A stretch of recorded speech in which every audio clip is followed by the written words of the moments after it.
হংকংয়ের উত্তরাঞ্চলের তাইপো এলাকার আবাসিক ভবনের আগুন নিভে গেলেও মৃত্যুর মিছিলে যোগ হচ্ছে নতুন নতুন নাম। গেল 5 দিনে প্রাণহানি ছাড়িয়েছে 150। হতাহতের সংখ্যা আরও বাড়তে পারে বলে আশঙ্কা করা হচ্ছে। এ ঘটনায় এখনও নিখোঁজ রয়েছে অন্তত 30 জন।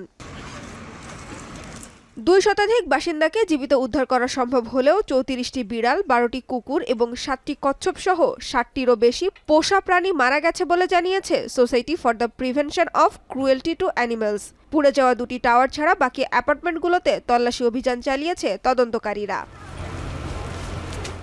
গেল কয়েক দশকের সবচেয়ে ভয়াবহ অগ্নিকাণ্ডে ঘরবাড়ি হারিয়ে নিঃস্ব হয়ে পড়েছে ওয়াংফুক কোর্ট হাউজিং কমপ্লেক্সের বাসিন্দারা। মাথা গোঁজার ঠাঁই নিয়েও দেখা দিয়েছে অনিশ্চয়তা। দুর্ঘটনার পর নিখোঁজ স্বজনদের খুঁজে ফিরছেন অনেকেই।家长全部都买这个楼，你说现在这个一烧这样子，还有什么了？什么都没有了。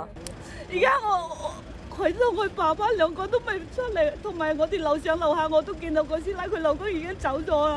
我哋呢個小區嘅人都好開心嘅，知呢度。我哋呢個小區嘅啲人咧，生活個個都好好嘅。এদিকে আবাসিক ভবনে আগুনের ঘটনা তদন্তে 15 জনকে গ্রেপ্তার করেছে পুলিশ। আর ভবন নির্মাণের সময় দুর্নীতির সঙ্গে জড়িত থাকার সন্দেহে আরও 12 জনকে গ্রেপ্তার করা হয়েছে। দুর্ঘটনার প্রকৃত কারণ অনুসন্ধানে বিচার বিভাগের নির্দেশে তদন্ত কমিটি গঠন করা হয়েছে। ভবনের বাসিন্দাদের দাবি, কঠোরভাবে নিয়মকানুন মেনে ভবন নির্মাণ এবং পরবর্তীতে সঠিক পরিচালনা ব্যবস্থা নিলে অগ্নিকাণ্ডের ঘটনাটি এড়ানো সম্ভব ছিল।